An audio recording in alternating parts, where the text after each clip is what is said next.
Hello everyone, this is Ravi Anand and welcome to my channel. तो I hope आप लोग अच्छे होंगे और आप लोग का प्रिपरेशन भी बहुत बढ़िया से चल रहा होगा। तो चलिए, जैसा कि हम लोगों ने पिछले 2 वीडियो में देखा था कि क्लास 10 का चैप्टर फर्स्ट जो है रियल नंबर्स, उसके बारे में हम लोग डिस्कस कर रहे थे। फर्स्ट वीडियो में हम लोगों ने रियल नंबर्स के जितने भी कंसेप्ट थे, फंडामेंटल थे और जो भी थे, उन सभी को हम लोगों ने रिवीजन किया। फिर उसके अगले वीडियो में हम लोगों ने प्रीवियस ईयर जितने क्वेश्चन से रियल नंबर से, उन सभी को एक एक करके स्टेप वाइज सोल्यूशन देखा। इस वीडियो में हम लोग जो क्वेश्चन आने की संभावना है, यानी पॉसिबिलिटी है कि हो सकता है आ जाए, और कुछ क्वेश्चन सैम्पल पेपर जो हैं उनके भी लिए गए हैं, जिससे कि हम लोग अच्छे से प्रैक्टिस कर पाएँ। ठीक है, जिससे कि हम लोग का तैयारी अच्छे से चल पाए। तो चलिए स्टार्ट करते हैं बिना किसी देरी के। तो इस वीडियो में हम लोग क्वेश्चन प्रैक्टिस करेंगे और इस टाइप के क्वेश्चन एग्जाम में आने के संभावनाएं ज़्यादा है। ठीक है, चलिए तो सबसे पहले अगर पहला क्वेश्चन देखें, हम क्या क्वेश्चन पढ़ रहे हैं, ध्यान से देखेंगे क्या है। क्वेश्चन बोल रहा है कि if 2 positive integers a and b are written as, अगर कोई भी 2 पॉजिटिव इंटीजर दिया हुआ है a और b, वो इस तरीके से दिया हुआ है कि a का वैल्यू गिवन है हम लोग का, यहाँ पे मैं लिख रहा हूँ क्वेश्चन नंबर 1 का सोल्यूशन हम लोग कर रहे हैं। a इक्वल टू दिया हुआ है x³ y square, x³ and y square ये गिवन है a का value, and b equal to दिया है xy³, b का वैल्यू गिवन है xy³। ये गिवन था 2 पॉजिटिव इंटीजर्स a और b, और इस तरह से दिया हुआ था। देन अब आगे क्वेश्चन बोल रहा है कि then the result obtained by, तब जो रिजल्ट निकलेगा obtained by dividing the product of the positive integers, इन दोनों का पॉजिटिव इंटीजर्स का प्रोडक्ट डिवाइड करेंगे किससे, बाय द एलसीएम इज, क्या होगा एलसीएम से डिवाइड करेंगे, इन दोनों नंबर्स के प्रोडक्ट को एलसीएम से डिवाइड करेंगे तो हमारा वैल्यू क्या निकलेगा। क्वेश्चन ये पूछ रहा है, क्वेश्चन बोल रहा था कि then the result obtained by dividing, तब वो रिजल्ट क्या ऑब्टेन्ड होगा जब डिवाइड करेंगे the product of the positive integers, अगर इन दोनों पॉजिटिव इंटीजर्स को बाय द एलसीएम, इनके एलसीएम से डिवाइड करेंगे तो रिजल्ट हम लोग को क्या ऑब्टेन्ड होगा, ये बोल रहा है। तो सबसे पहले हम लोग को एलसीएम निकालने के लिए मतलब एलसीएम निकालना पड़ेगा इन दोनों क्वेश्चन का। तो अगर हम लोग एलसीएम की बात करें यहाँ पे, तो हम लोग जानते हैं कि एलसीएम होता क्या है कि जो हाईएस्ट कॉमन इन दोनों में उनको ले लेते हैं हम लोग। यानी यहाँ पे x पे हाईएस्ट पावर मैक्सिमम पावर यहाँ 3 है, यहाँ मैक्सिमम पावर 1 है, यानी x पावर मैक्सिमम पावर 3 है, वही हम लोग का एलसीएम हो जाएगा। लिस्ट कॉमन मल्टीपल जो तीनों में लिस्ट हो। अब यहाँ पे देखते हैं, यहाँ पे भी y पे पावर मैक्सिमम यहाँ 2 है, यहाँ y पे पावर मैक्सिमम 3 है, मैक्सिमम लेते हैं इसलिए यहाँ पे y पे पावर कितना हो जाएगा, 3 हो जाएगा हम लोग का, यानी एलसीएम हो जाएगा x³ और y³। अब क्वेश्चन क्या पूछता है, और दूसरा क्या पूछता है कि product of the positive integers, product of the positive integers. Now अब रिजल्ट को देखते हैं, प्रोडक्ट अगर लेते हैं इन दोनों का, इन दोनों नंबर का product of a and b, product of a and b, तो देखते हैं प्रोडक्ट क्या आता है। प्रोडक्ट हमारा x³ y square into product यानी इंटू xy³। अब इन दोनों प्रोडक्ट को क्या बोलते हैं, बाय डिवाइडिंग, तो प्रोडक्ट दोनों का आ गया वैल्यू, अब उन दोनों को डिवाइड कर देते हैं, यानी कि पहले प्रोडक्ट ऑफ ए बी को ऊपर रखेंगे और इन्हीं प्रोडक्ट ऑफ ए बी से डिवाइड कर देंगे एलसीएम से। एलसीएम किसका, तो इन दोनों ए और बी का। तो देखिए डिवाइड कर देते हैं इन दोनों को, एलसीएम हमारा क्या है, तो एलसीएम निकला है x³ और y³। अब वो साफ दिख रहा होगा, दोनों का प्रोडक्ट किए x³ y स्क्वायर का प्रोडक्ट किए xy³ के साथ और डिवाइड करने के लिए बोल रहा था एलसीएम के साथ, मैं बोल रहा था।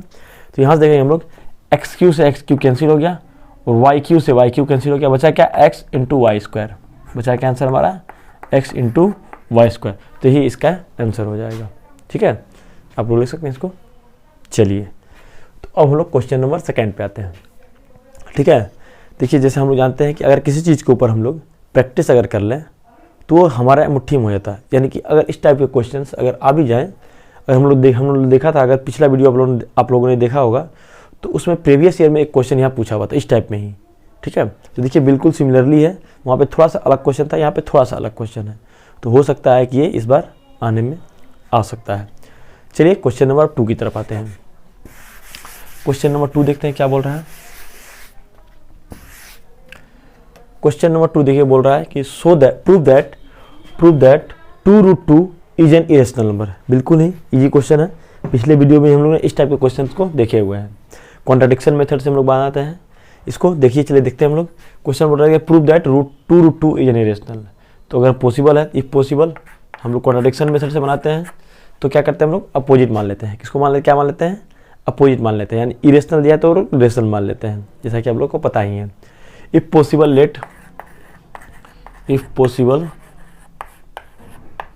लेट इस टाइप का क्वेश्चन में आप लोगों ने जब प्रीवियस ईयर देखा होगा, तो प्रीवियस ईयर क्वेश्चन में दिया था कि prove that 2√2 is an irrational number if √2 is an irrational number, ये गिवन था। लेकिन यहाँ पे ऐसा कुछ दिया नहीं कि √2 एक इरेशनल नंबर है, लेकिन हम लोग जानते हैं कि √2 एक इरेशनल नंबर है, ऑलरेडी हम लोग प्रूव कर चुके हैं फर्स्ट हमारे वीडियो में। देखिए, if possible let 2√2 is a rational number, अगर मान लिए संभव है कि 2√2 कैसा नंबर है, एक रेशनल नंबर है, इज ए रेशनल नंबर। अगर ये रेशनल नंबर है तो बिल्कुल ये p/q के फॉर्म में होगा, क्योंकि रेशनल नंबर होता ही है p/q के फॉर्म में। Then it can B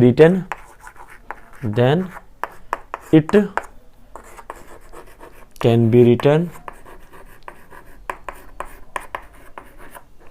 as, तो 2√2 को हम लोग कैसे लिख सकते हैं, इक्वल टू a/b के फॉर्म में लिख सकते हैं, where a and b are integers, a and b are positive integers या इंटीजर्स मान सकते हैं, पॉजिटिव इंटीजर मान लीजिए, पॉजिटिव इंटीजर्स। ठीक है, अब हम लोग क्या करते हैं, देखिए यहाँ पे हम लोग जानते हैं कि √2 के साथ ये 2 मल्टीप्लिकेशन में है, अगर इक्वल टू उस साइड जाएगा तो क्या हो जाएगा, ये डिवीजन में चला जाएगा, तो a/2 भी हम लोग को बचेगा।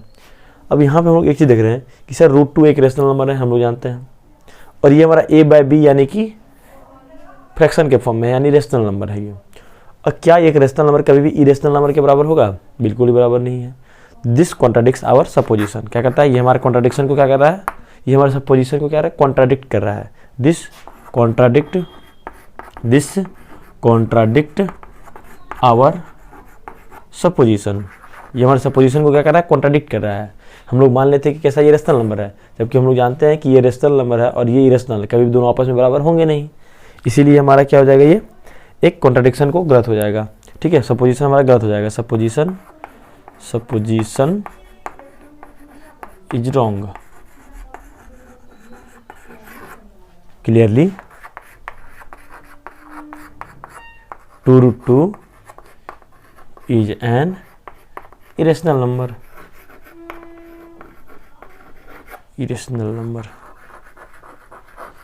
ये 2 मार्क्स में क्वेश्चन आएगा, तो हम लोग यहाँ से यहाँ तक में इसको लिख लेंगे। ठीक है, चलिए बहुत बढ़िया, आप लोग इसको देख सकते हैं पूरे। चलिए अब हम लोग क्वेश्चन नंबर 3 की तरफ आते हैं। ठीक है, प्रैक्टिस करते रहना हम लोग को, क्योंकि अगर प्रैक्टिस छूटा तो हम लोग का मार्क्स छूट जाएगा मैथ्स में। अब मैथ्स का मार्क्स हम लोग को छोड़ना नहीं है, इस बार हम लोग को तोड़ना है। चलिए अब हम लोग आते हैं क्वेश्चन नंबर 3 पे। क्वेश्चन नंबर 3 क्या बोल रहा है, कैन 2 नंबर्स हैव, क्या कोई 2 नंबर के पास हो सकता है 15 एज देयर एचसीएफ, 15 उसका एचसीएफ हो सकता है। देख लेते हैं, मान लेते हैं एचसीएफ कितना गिवन है कि 15, पूछ रहा है कि किसी 2 नंबर्स का 15 एलसीएम हो सकता है, एचसीएफ हो सकता है, एंड 175 एज देयर एलसीएम, और क्या उसका एलसीएम हो सकता है 175। ये दिया हो रहा है, क्या कोई 2 नंबर ऐसा है कि जिनके एचसीएफ होंगे 15 और एलसीएम होंगे 175। हमसे क्वेश्चन पूछ रहा है कि can 2 numbers have 15 as their HCF and 175 as their LCM.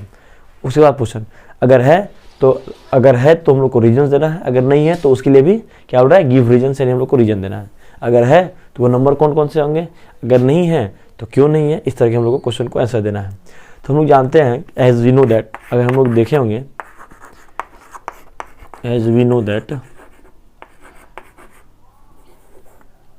हम लोग जानते हैं एक चीज़, हम लोग जानते हैं कि जो एचसीएफ होता है वो एलसीएम का क्या होता है, एक फैक्टर होता है। हम लोगों ने देखा था पिछले वीडियो में कि एचसीएफ क्या होता है, एक फैक्टर होता है एलसीएम का। यानी कि अगर हम एचसीएफ को डिवाइड करें एलसीएम के साथ तो वो पूरी कंप्लीटली कट जाना चाहिए, क्योंकि फैक्टर क्या होता है जो पूरी कंप्लीट तरीके से डिवाइड करे। जैसे 4 का एक फैक्टर 2 है, क्योंकि 2 से 4 कंप्लीटली डिविजिबल है। उसी तरह 3 जो है एक फैक्टर है 6 का, क्योंकि 3 से कंप्लीटली डिविजिबल होता है 6। उसी तरह एचसीएफ जो होता है वो फैक्टर होता है एलसीएम का। इसका मतलब है कि एचसीएफ डिवाइड करेगा एलसीएम को कंप्लीटली। तो हम लोग देखते हैं एचसीएफ गिवन है हम लोग को और एलसीएम गिवन है, तो चेक कर लेते हैं कि क्या एचसीएफ एलसीएम को कंप्लीटली डिविजिबल कर रहा है कि नहीं। अगर कंप्लीटली डिविजिबल कर रहा है इसका मतलब है कि कोई दो नंबर पॉसिबल है। तो चलिए तय कर लेते हैं। As we know that HCF is a factor of LCM. हम जानते हैं कि एचसीएफ कहता है फैक्टर ऑफ एलसीएम को। सो एचसीएफ को जब एलसीएम से डिवाइड करेंगे, जब एलसीएम को एचसीएफ से डिवाइड करेंगे तो रिमाइंडर हम लोग कुछ नहीं बचना चाहिए, यानी 0 आना चाहिए रिमाइंडर। लेकिन यहाँ देखते हैं कि अगर एचसीएफ यानी 175 को डिवाइड कर रहे हैं हम लोग किसके साथ, 15 के साथ, देख रहे हैं कि रिमाइंडर तो कुछ आना नहीं चाहिए, क्योंकि रिमाइंडर 0 आना चाहिए, डिविजुअल होना था तो फैक्टर है। तो देखते हैं 15 बन जाए 15, 2 बचा और 25। फिर देख रहे हैं 15 बन जाए 15, बचा कितना 10। यहाँ डेसिमल लगाना पड़ रहा है और ये होगा 0, 15 6 जा 90। हम लोग देख रहे हैं कि ये डेसिमल आ गया, यानी फ्रैक्शन में तो नहीं है, ये फ्रैक्शन में आ रहा है, डेसिमल में आने लगा ये, जबकि हम लोग जानते हैं कंप्लीटली डिविजिबल होना चाहिए। तो क्या ऐसा कोई दो नंबर पॉसिबल है कि जिसका एचसीएफ 15 और एलसीएम 15 हो? तो बिल्कुल ऐसा कोई पॉसिबल नहीं है, क्योंकि हम लोग जानते हैं कि एचसीएफ जो है फैक्टर होता है एलसीएम का यहाँ पे, but here remainder is not 0, यानी कंप्लीटली डिविजिबल नहीं कर पा रहा है, इसलिए ऐसा कोई भी दो नंबर पॉसिबल नहीं है। इसलिए सो रीजन में क्या लिखेंगे, since we know that HCF is a factor of LCM but in this case HCF is not divisible by LCM, sorry, LCM is not divisible by LCM, remainder is not 0, so we can say that this is two numbers are not possible whose HCF is 15 and LCM is 175. Clearly? चलिए अब next हम लोग देखते हैं आगे question number 4 को देखते हैं हम लोग। चलिए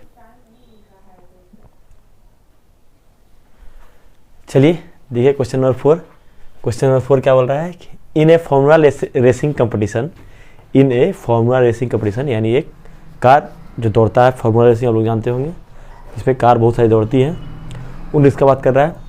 time taken by two racing cars A and B to complete 1 round, यानी एक राउंड पूरे लगाने में कार है एक ए और एक दूसरा कार है बी, उनको टाइम लगता है एक राउंड लगाने में। At the track is 30 minute and P minute, ये मिनट है 30 मिनट और पी मिनट, यानी कि कार ए को लगता है 30 मिनट और वही कार बी को लगता है पी मिनट्स, ठीक है, respectively. If the cars meet again at the starting point for the first time after 90 minutes, अगर वो दोनों कार फिर से मिलते हैं स्टार्टिंग पॉइंट पे 90 मिनट बाद, एंड द एचसीएफ और उन दोनों का एलसीएम एचसीएफ दिया हुआ है 15 है, तो बोल रहा है भी उस पी का वैल्यू क्या होगा। तो यानी कि सेकेंड कार जो बी है उसको कितना टाइम लगेगा एक राउंड पूरा करने में। अगर ए को 30 मिनट लगता है, बी को यहाँ पे पी दिया हुआ था, और बोल रहा है कि दोनों कार फिर से एक दूसरे को स्टार्टिंग पॉइंट पे मिलते हैं 90 मिनट के बाद। तो पूछ रहा है, और उन दोनों का एचसीएफ दिया हुआ है कि दोनों का एचसीएफ कितना है, यानी 30 और पी का एचसीएफ है 15, तो इस पी का वैल्यू क्या होगा, हमसे क्वेश्चन ये पूछ रहा है। क्वेश्चन देखिए बहुत बड़ा लग रहा है, लेकिन ये क्वेश्चन मात्र 2 मार्क्स में आएगा और एचसीएफ और एलसीएफ का क्वेश्चन है। देखिए यहाँ पे 2 नंबर दे दिया कि एचसीएफ है 30 और 15 का, 15 दिया हुआ है, यानी हमको एलसीएम भी चाहिए 30 और 15 का, जो कि हमको उससे मतलब नहीं है एलसीएफ से। बोला कि then the value of P is, लेकिन एलसीएम मतलब क्या आता है, लीस्ट कॉमन मल्टीपल, यानी कि वो कम से कम कौन सा टाइम होगा जो दोनों कार आके आपस में मिलेगा। तो यहाँ दे दिया है कि दोनों कार अगेन आपस में मिल रहा है for the first time after 90 minute, यानी एलसीएम में हम लोग को कितना गिवन है 90 मिनट। तो सॉल्यूशन में क्या लिखेंगे, गिवन, यहाँ पे सॉल्यूशन लिखेंगे कि गिवन हम लोग को क्या है, तो गिवन हम लोग को देखिए दे दिया यहाँ पे कि एचसीएफ जो है किसका 30 और कोमा पी का वो है 15, और हम लोग एलसीएम मतलब जानते हैं कि लीस्ट कॉमन मल्टीपल, यानी कि वो कौन सा कम समय होगा जो दोनों में आके कॉमन हो जाए। ये बोल रहा है कि दोनों 90 में पास आके फिर से एक ही जगह से स्टार्ट कर रहे हैं, अगेन फर्स्ट टाइम मिल रहा है, अगेन आफ्टर क्या बोल रहा है स्टार्टिंग पॉइंट पे फिर से मिल रहा है फॉर द फर्स्ट टाइम, पूरे 90 मिनट के बाद फिर से वहाँ स्टार्टिंग में मिल रहा है, यानी ये कॉमन पॉइंट है, वो भी 90 मिनट में आ रहा है और ये भी 90 मिनट, यानी कि 3 जो है ये 30 मिनट इसको लगता है, यानी वो 3 चक्कर लगा हुआ था ना 30 या 90 टाइम में लग रहा है, यानी इसको 3 चक्कर लगा लिया होगा, और ये हम इसको पता ही करना है इसके बारे में, तो यानी कि वो 2 चक्कर हो सकता है लगाया हो सकता है आधे चक्कर लगाया हो, यानी उस तरह हम लोग मना करेंगे। तो एचसीएफ दिया हुआ है 15 और एलसीएम कितना हो जाएगा, यहाँ पे एलसीएम हो जाएगा किसका, इस 30 और पी का हो जाएगा 90 मिनट, ये दिया हुआ है, ठीक है 90 मिनट दिया हुआ है। और हम लोग एक फॉर्मूला जानते हैं कि product of 2 numbers is equal to product of their HCF into LCM. यहाँ पे 2 नंबर दिया है कि 30 और पी है, और एलसीएम भी गिवन है हम लोग को, यानी पी के वैल्यू आसानी से निकल जाएगा। तो प्रोडक्ट ऑफ 2 नंबर यानी कि 30 इंटू पी यहाँ फॉर्मूला लिख देंगे कि प्रोडक्ट ऑफ दो नंबर क्या है 30 है एंड P है इज इक्वल टू उनका HCM और प्रोडक्ट ऑफ LCM के बराबर होता है। ठीक है, इसको यहाँ पे नहीं चल के यहाँ सॉल्व कर लेते हैं। अब देखिए हमारा product of 2 number product of 30 and P क्या हो जाएगा, तो प्रोडक्ट ऑफ 30 एंड P हो जाएगा 30 इंटू P हो जाएगा इक्वल टू HCF। देखिए HCF कितना दिया है 15 दिया हुआ है, तो HCF को जब हम लोग 15 पुट करते हैं और LCM जो वो कम से कम टाइम दोनों आके फिर से मिल रहे हैं वो है 19 मिनट। अब यहाँ से हम लोग को P का वैल्यू निकालना है, तो P का वैल्यू क्या हो जाएगा, ये 15 है और इंटू 19 तो रहेगा ही, और ये 30 मल्टीप्लिकेशन में इक्वल टू किधर आएगा तो ये डिवीजन में हो जाएगा, और हम जानते हैं 30 से कितने बार में कटेगा 3 बार में, यानी P का वैल्यू हो जाएगा 15 इंटू 3 यानी कि 45 मिनट। P क्या था यहाँ पे कि दूसरे को एक राउंड कंप्लीट करने यानी कार B को एक राउंड कंप्लीट करने में कितना टाइम लगता है, तो यानी कि कार B को कितने टाइम लगेगा, यानी 45 मिनट लगेगा उसको एक राउंड कंप्लीट करने में, जबकि A को कितना लग रहा था 30 मिनट। चलिए देखिए यहाँ पे दिया हुआ था HCF दोनों का यहाँ पे, और LCM 90 क्यों लिए, क्योंकि 90 मिनट बाद वो फिर से एक दूसरे के स्टार्टिंग पॉइंट पे मिल रहे हैं फर्स्ट टाइम, यानी एक बार को मतलब जैसे ये तो 30 मिनट लगा रहा था, यानी एक चक्कर 30 मिनट लगा लिया, यानी 90 मिनट में वो कितना चक्कर लगाया होगा 3 चक्कर लगाया होगा, और इसका हम लोग देखें P का वैल्यू यानी 45 यानी 2 ही चक्कर लगाया होगा ये, तब जाके दोनों 90 मिनट के बाद मिल गया होगा, उसका 3 चक्कर पूरा होगा A का और B का 2 ही चक्कर पूरा होगा। यहाँ से हम लोग देख लिए यहाँ पे LCM इसलिए 90 लिए क्योंकि दिया हुआ था कि 90 मिनट बाद ही दोनों एक दूसरे से मिल रहे हैं पहली बार, तो लीस्ट कॉमन मल्टीपल तो ही हो गया 19, इसलिए LCM हो गया अंक का 90। चलिए नेक्स्ट क्वेश्चन की तरफ देख लेते हैं। आई होप आप लोग को ये समझ में आया हो।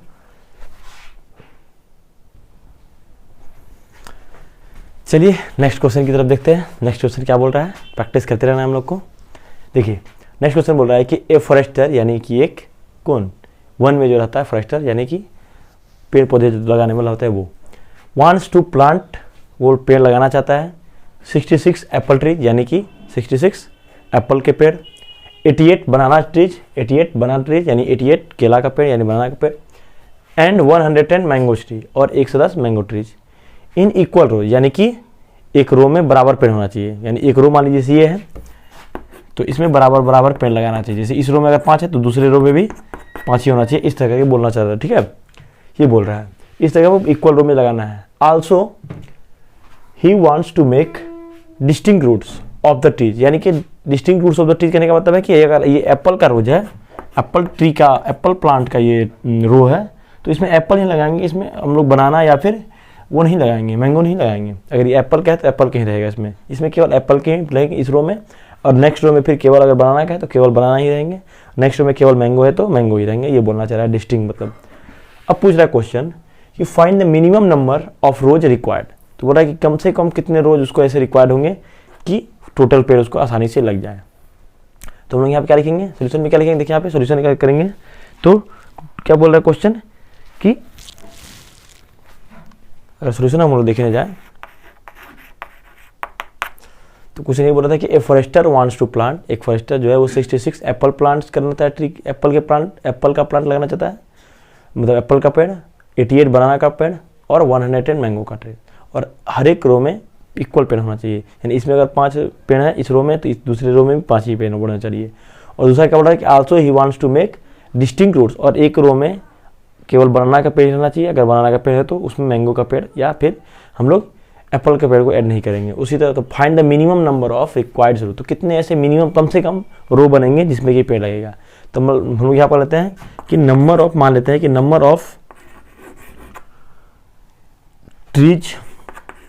ट्रीज इन ईच रो, पहले तो ये पढ़ना पड़ेगा हम लोग को कि प्रत्येक रो में पेड़ होगा कितना, यानी कि कॉमन क्या होगा उन तीनों पेड़ों में, यानी HCF निकालना पड़ेगा किसका, तो जो नंबर दिए हैं, यानी क्या बोलेंगे number of trees in each row, यानी प्रत्येक रो में नंबर ऑफ पेड़ कितने होंगे, यानी प्लांट कितने होंगे, ट्रीज कितने होंगे। तो यानी कि हम लोग सबसे पहले 88 दिया हुआ है, 88 का हम लोग को HCF निकालना है, फिर दिया हुआ था कितना 66, फिर दिया हुआ है, अच्छा पहले 66 दिया हुआ है, पहले 66 लिख लेते हैं, फिर 88 लिख लेते हैं, और फिर लास्ट में दिया 110।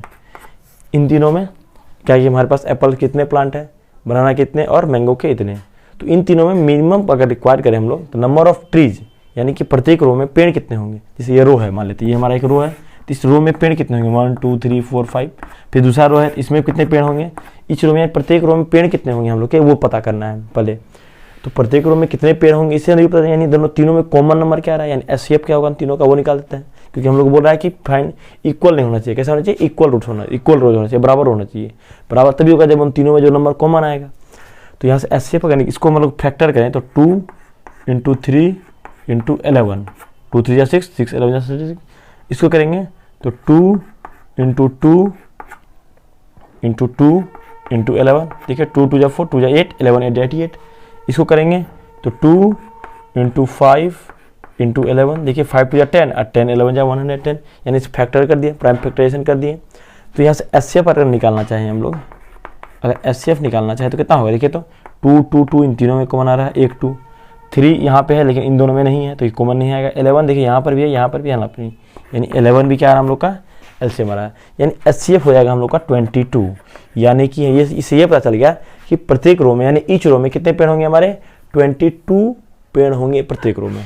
और टोटल पेड़ है कितने, तो टोटल पेड़ हम लोग काउंट कर लेते हैं। तो टोटल ट्रीज है कितने, टोटल ट्रीज है कितने, टोटल ट्रीज कितने हैं, तो पहला 66 + 88 + 110, इन तीनों को ऐड करते हैं। देखिए तो 0 + 8 + 6 8 6 + 6 14, हैंड में 1 1 + 8 9 9 + 6 9 + 6 15 15 और हैंड में 1 8 1 + 1 2, यानी 254।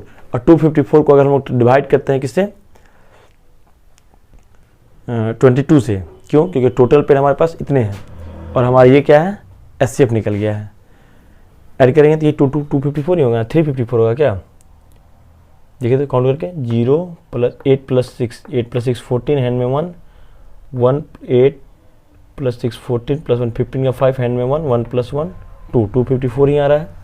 चलिए अब डिवाइड करते हैं, ये हमारा टोटल पेड़ है और ये हमारा टोटल पेड़ है और एक रो में हम लोग को 22 पेड़ ही लगाना है, ठीक है। इन ईच रो हमारे पास 22 पेड़ हैं, क्या करें उसको 22 से हम लोग को डिवाइड कर देंगे, ठीक है। ऐड करने के पास हम लोग को शायद यही आ रहा होगा, ठीक है। कुछ गलती आ रहा है क्या, हमको यहाँ पर लगता है 16 होना चाहिए। देखिए तो मल्टीप्लाई करने ऐड करने के बाद 8 + 6 14, हैंड में 1 फिर 1 + 8 9 + 6 15 + 1 16 16 होगा ना, 264 हो जाएगा, वही तो इसलिए डिवाइड नहीं हो रहा था ना, वो कट नहीं रहा था। देखिए अब तो नंबर ऑफ क्या बोल रहा था कि find the minimum number of रोज।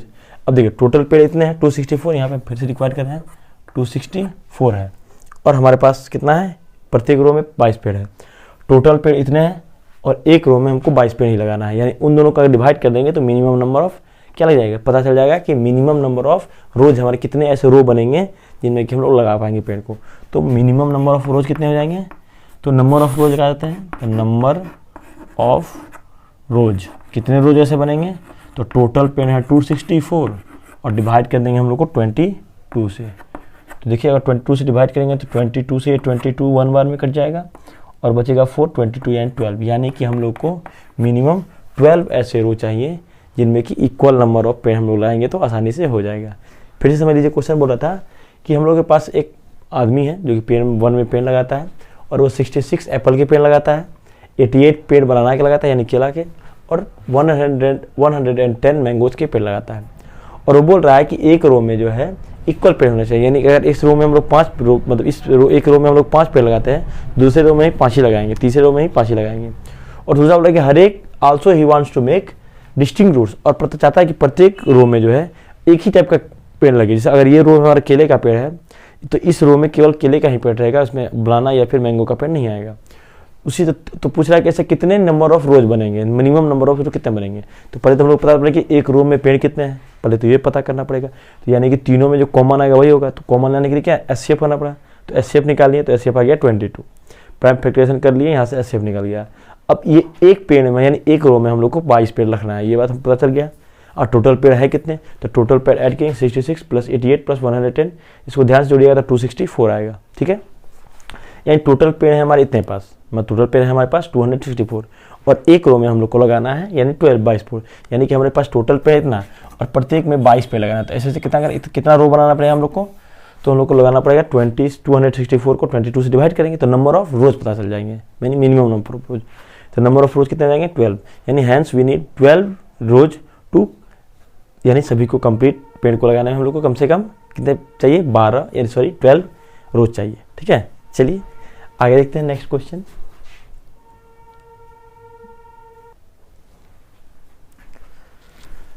चलिए नेक्स्ट क्वेश्चन नंबर 6 की तरफ आते हैं। प्रैक्टिस करते जा रहे हैं हम लोग। ठीक है, प्रैक्टिस जितना कीजिएगा आपके लिए उतना ही हेल्पफुल और बेनिफिशियल होगा, फ्रूटफुल भी होगा।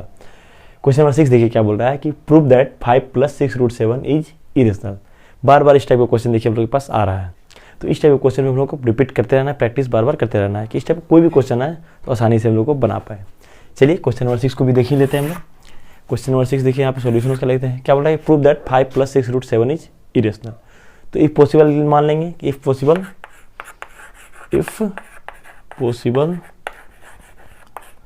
Late 5 + 6√7 is a rational number. Contradiction method से बनाते हैं तो अपोजिट मान लेते हैं, इरेशनल बोल रहा है तो हम लोग रेशनल मान लेते हैं। If possible let 5 + 6√7 is a rational number. कैसा नंबर है वो, रेशनल नंबर है, ऐसा हम लोग मान लेते हैं अगर पॉसिबल है तो।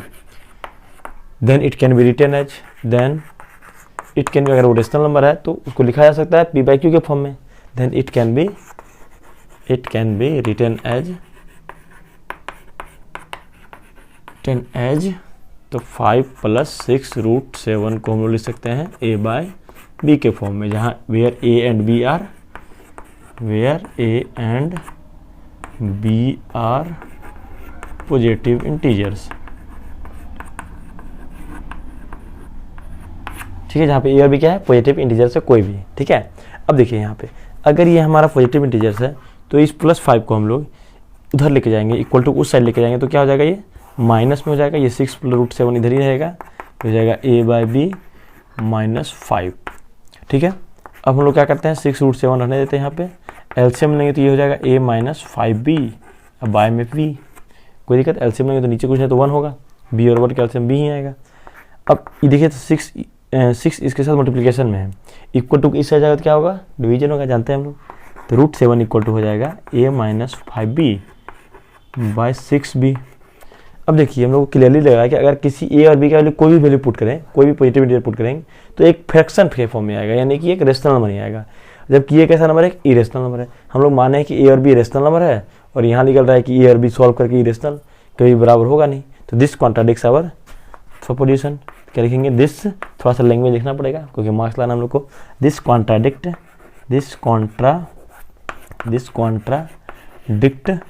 आवर सपोजिशन, ये कॉन्ट्राडिक्ट करता है हमारा सपोजिशन को कि ये p/q के फॉर्म में अगर पॉसिबल है तो मान लीजिए ऐसा नंबर रेशनल नंबर है, और रेशनल कभी भी इरेशनल के इक्वल होता नहीं है। क्लियरली ये क्या बताता है कि क्लियरली कि 5 + 6√7 कैसा नंबर है, इज एन इरेशनल नंबर। कैसा नंबर है कि ये इरेशनल नंबर है, और वही हम लोग को प्रूव भी करना था, रेशनल नंबर है। चलिए इस टाइप क्वेश्चन हम लोग बहुत सारे देखे। चलिए क्वेश्चन नंबर 6 हम लोग को आसानी से हो गया। अब देखिए क्वेश्चन नंबर 7 क्या बोलता है। क्वेश्चन नंबर 7, इसको मिटा देता हूँ मैं। क्वेश्चन नंबर 7 भी बहुत इजी है, वो तो डेफिनेशन ही पूछ दिया है सीधा HCF का कि डेफिनेशन क्या होता है और निकाल देना है किसी भी। क्वेश्चन नंबर 7 देखिए, 7 देखिए। क्वेश्चन नंबर 7 बोल रहा है कि डिफाइन HCF। सबसे पहले हम लोग को डिफाइन करना है HCF को ऑफ 2 पॉजिटिव इंटीजर्स। किसी भी 2 पॉजिटिव इंटीजर्स का HCF निकलता है उसको डिफाइन करना है। एंड और उसके बाद एक और क्वेश्चन बोल रहा है इसी में कि the HCF of pair of numbers 105 and 120, और 105 और 120 का हम लोग HCF निकालना है। यानी 2 क्वेश्चन है, 2 मार्क्स के क्वेश्चन आएंगे। तो सबसे पहले हम लोग को डिफाइन करना है किसको, HCF को। डिफाइन किसको करना है, HCF को। तो HCF क्या होता है, तो हम लोग सबसे पहले इसका फुल फॉर्म लिख देंगे। क्या होता है, हाईएस्ट कॉमन फैक्टर। HCF लिख के ब्रैकेट में लिख देंगे highest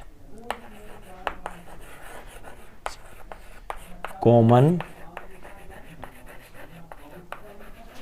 factor, highest common factor. ये हो गया इसका फुल फॉर्म। ये क्या होता है, तो the largest number that can divide, क्या होता है ये एक क्या होता है, हाईएस्ट यानी लार्जेस्ट नंबर होता है जो किसी भी नंबर को डिवाइड करे और रिमाइंडर क्या आ जाए, 0। जैसे मान लेते हैं हम लोग कि अगर 4 है और 8 है तो इन दोनों का HCF देखिए तो कितना आता है, इन दोनों का HCF कितना आता है, तो 4 ही आएगा। या कोई भी 2 नंबर ले लेते हैं, यानी 4 और जैसे मान लिया ले लिए हम लोग, ठीक है 4 और 8 मान लेते हैं, यहाँ पर ले लेते हैं, तो एचसीएफ कितना है 4। अब 4 से देखिए इन दोनों को डिवाइड करेंगे और इसको भी डिवाइड करेंगे, तो 4 से 4 को डिवाइड करेंगे तो रिमाइंडर कितना बचेगा 1, कितने बार में कट जाएगा 1 1 में, रिमाइंडर कितना बचेगा 0। 4 से 8 को डिवाइड करेंगे, ये भी 2 टाइम्स कट जाएगा, रिमाइंडर क्या बचेगा 0। तो यानी इसे ये पता चलता है कि ये क्या होता है, the largest positive integers that divides, the largest positive integers, the largest positive integer that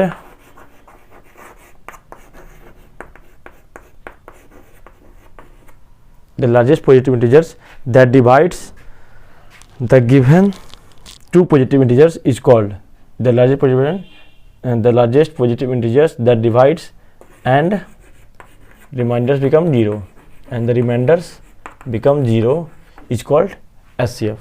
कहता है the remainder become 0 is called SCF।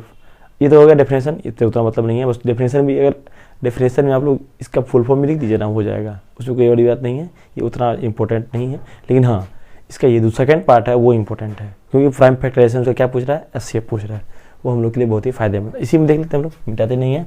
अब पूछ रहा है 105 और 120 का क्या होगा प्राइम फैक्टराइजेशन या एलसीएम क्या होगा।